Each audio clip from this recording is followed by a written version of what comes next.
የኢንጂነሪንግ ስራ ስለሆነ ጥሩ አመራር እና ያው ሙያዊ ድጋፍ ይጠይቃል። ስለዚህ በችግር ብዙ ምናነሳው የለም ማለት ነው። በአጠቃላይ የሂደቱ ድምርን ስናየው በችግር የምናነሳው የለም። ዋናውም ሰው ስለሆነ ሰው ላይ እንደዚህ አይነት ሰው በሁሉም ቦታ ልናገኘው አንችልም። በተለያዩ ፕሮጀክቶች ልናገኘው አንችልም። ልንመኝ እንችላለን ልናገኘው ግን አንችልም። ጥሩ እንትን ያለበት እንደዛም ስለሆነ ነው ስራው ከሰው ኃይል አንፃር ይሄ ነው የሚባል ሊነሳ የሚችል ጉዳይ የለም። ሌላውም ያው በመሰረቱ በእቅዱ መሰረት እየተሰራ ያለ ነው። ሁሌ ይነሳል በእቅዱ እየተሰራ ያለው የሚለው እቅድ ላይ ማለት ልሙጥ መንገድ ነው ማለት አይደለም። እንደዚህ ሲባል ትልቅ ግዙፍ ነው። በአፍሪካ አንደኛ በዓለም ቶፕ 10 ከሚባሉት ውስጥ አለ ማለት ነው ግድቡ። ግን እዛው ያለ እየተስተካከለ እየተደጋገፈ ስለሚሰራ ነው። በመሰረቱ በእቅዱ መሰረት ነው እየተፈጸመ ያለ እየተባለ የሚገለጸው። የህዝብ ተሳትፎ ከፍተኛ ነው። ወደ 47% ነው የደረሰው። ወደ 46 ቢሊዮን አካባቢ አውጥተናል እስካሁን ኦቨርኦል ወደ የግድቡ 7.6ቱ ከህዝብ የተሰባሰበ ነው። ቀሪው መንግስት ነው። መንግስት የሰበሰበው ገንዘብ ማለት ነው ከራሱ በታክስ ከሌሎች ክፍያዎች ከመንግስት ገቢ ማለት ነው። ያው የመንግስት ገቢ የህዝብ ገቢ ነው። ያው የሀገር ገቢ ነው። 5 ሳንቲም ያው የውጭ እንደሌለው ይታወቃል። እስከዛ ድረስ ወጪ አውጥተናል እስካሁን ባለው። ይሄ በመሰረቱም በእቅዱ ነው። በመሰረቱ ተወሰነ እንትን አለው ግን በመሰረቱ በእቅድ ጫናው ከባድ ነው። ግን ህዝቡም ተሸክሞ እንዳልነው ማለት ነው። ከጉልት ያለው ሰራተኛ ጀምሮ ያዋጣ ያለው የ8100 ሁላችን እናውቀዋለን። እንትኖች ቦንድ መግዛት ያልቻሉ ወገኖች ቅር ሲላቸው ቆይተዋል። 8100 ሲመጣ ነው የ8100 ሲመጣ ሲገልጹት በአንድ ባታቸው ተሰማ ነው የሚገርመው። እንዴት እኔ ለህዳሴ ግድብ እንትን ሳላረግ አስተዋጽኦ ሳላረግ ይቺ ስትመጣ ከመቀነታቸው እየፈተኑ 3 ብር እንትን የሚያደርጉት እንትን ሊያገኙ ብለው አይደለም ሎተሪ ሽልማት ፈልገው አይደለም። አንዳንዶቹ የተሸለሙት እንደዛ ነው ያለው። ሽልማት ለማግኘት ብዬም አላሰብኩም። ለህሊናዬ ነው። አቅም ስለሌለኝ ቦንድ ለመግዛት 3 ብር ግን እችላለሁ። ሳትፋክሽን በቃ ለሀገሬ እንትን አድርጌያለሁ እንዴት ይቀራለሁ ነው። የኔም ድርሻ አለኝ ይሄ ያህል ነው። ከሌለው ነው ህብረተሰባችን ያዋጣ ያለው በግልጽ ነግረውናል። የጉልት አንድ ፍሪጅ የተሸለመች ሴትዮ ተናገር ነበር ባለው። ፍሪጅ አይደለም ከሞጆ የመጣችው ስፍራዬ ጉልት ነው አለች። ግን ደጋግማለች ደግሞ አንድ ጊዜ ብቻ አይደለም 3 ብር ይደጋገምኩት ሎተሪ እንዳገኝ ቢያ አይደለም። በቃ ደስ ይለኛል ተሰራከ ካለችን እንትን አድርጋለሁ። የኔ አሻራ አለች። ሌላ ቀስቃሽ አያስፈልግም ያለው ለዚህ ነው። ሰራተኛም እዚህ ያለው ግዴታ ነው ግዴታው የወሰደው ለሀገር እንደ ዜጋ የዜጋ እንትን ነው ብሎ ነው የወሰደው። የዜጋ ድርሻ ነው። ዜጋ ከሆነ በፓስፖርት አይደለም ማንነቱ ማሳየት ያለበት ለሀገሩ በሚያደርገው አስተዋጽኦ ነው። የኔ ድርሻ ደግሞ ይህች ናት ብሎ ነው እንትን ያሉና ቀላል አይደለም ማለት ነው። ከዛ በላይ አስተዋጽኦ ሊያወጣ የሚችል ሰው እንዳለ እናውቃለን። ያው ትናንት ባያወጣ በቀጣይ ሊያመጡ ይችላሉ። ግድቡ ገና ያላለቀ ስለሆነ ግን ያው እነዚህ ወገኖች ማየት በጣም ተገቢ ነው ማለት ነው። እንደዚህ አይነት ወገኖች ስለዚህ ከሌላው ደግሞ ብዙ ይጠበቃል ማለት ነው። ከሌላም ብዙ ይጠበቃል ከሀገር ውስጥም ከውጭም።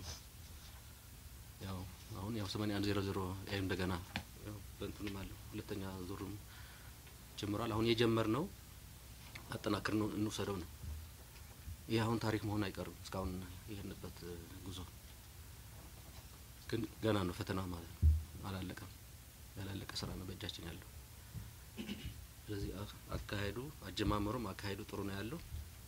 ይሄኛውን ስቲል ማፋጠን አለብን ማለት ነው። ድጋፉ ኢንጂነሪንግ አይደለም እሱ መንገድ ይዞ ይሄዳል በራሱ። ድጋፍ ግን ይፈልጋል። ገንዘቡ ብዙ ነው። ገንዘብ ብዙ ነው ያለው። ለምን የምታመጣውም አይደለም በልመና እንደማይሰራ ስለሚታወቅ ማለት ነው። በልመና ስለማይሰራ ምን ባይዞ እየፈጠነ ያለ በሌላ አይደለም። በልመና ስለማይሰራ ነው። በብድር ያው ልመና ምለው ብድር ነው። ራሱ ልመና ነው ብድር የራሳችን ገንዘብ እኮ አይደለም። ግዴታ ያላቸውም ገንዘብ ሊሰጡን በብድር። ስለዚህ ለምነህ ተደራድረህ ላርጋ ያው መልስላችኋለሁ ከነጥፉ ብለህ እነሱ መልካም ፈቃድ ስታገኝ ነው እንትን የምታደርገው ገንዘብ የምታገኘው። እና በሌሎች ግድቦች ሰፈር አድርገናል በገንዘብ ምክንያት ብድር ማለት ነው። ብድር በመጓተቱ የተጓተቱ ስራዎች አሉ። እዚህ እንዲደገም አንፈልግም ግን ዋናው ብድሩም አይገኝም ነው። ጥሩ ትምህርት ወስደናል።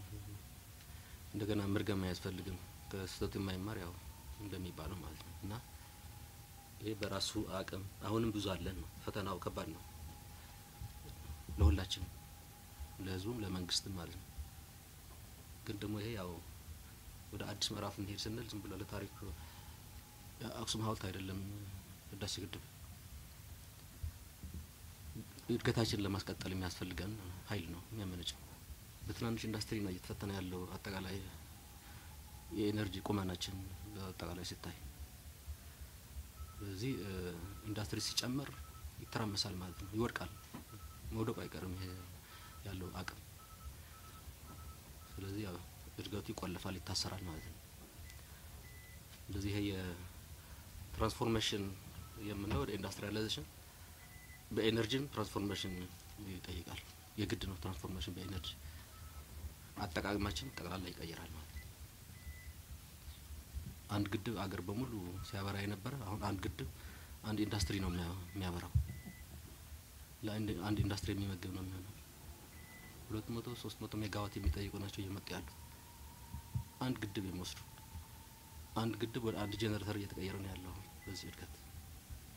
ለዚህ ፈተናው ከበድ እያለ ነው ያለው። ተስፋ ጥሩ ነው ፈተናው ግን መወጣት አለብን ይሄን ፈተናው። ለዚህ እንደ ህዳሴ ግድብ እንዳልነው ለታሪክ አይደለም ለእድገታችን የግድ ስለሆነ ነው። እንደምንም ብለን እንስራው እያልን እንዴ ተቆልፈን እንቀራለን። ኢንዱስትሪያላይዜሽን ህልም ሆኖ ነው የሚቀረው። እንደ ግብርና አይደለም ኢንዱስትሪያላይዜሽን። ግብርና በራሱ ጉልበት በተፈጥሮ ተመርቷል። ኢንዱስትሪስ ከኤነርጂ ውጪ የሚባል ኢንዱስትሪ የለም። የተጀመረው ሙቀት ያለው እንቅስቃሴ ድጋፍ አጠናክሮ መቀጠል የግድ ነው ማለት ነው። ያው በመፈክሩም ይነሳል እንደጀመርነው እንጨርሰው የሚለው እንደጀመርነው መጨረስ የግድ ነው። ሌሎች ያው ግን ይሄን ግድብ ስንጨርስ አይደለም ባይዘው የምንጀምረው ጎን ለጎንም እንጀምራለን እንጂ ይሄን ጨርሰን ብቻ አይደለም ሳንጨርሰውም ሌላ ግድብ እንሰራለን። ዋናው ግን ይሄን የጀመርነውንም እንጨርሳለን ሳንጨርስም ሌላ ግድብ እንጀምራለን ስንጨርስም ሌላም እንሰራለን። ኤነርጂ እንዳልነው ቁልፍ ነው።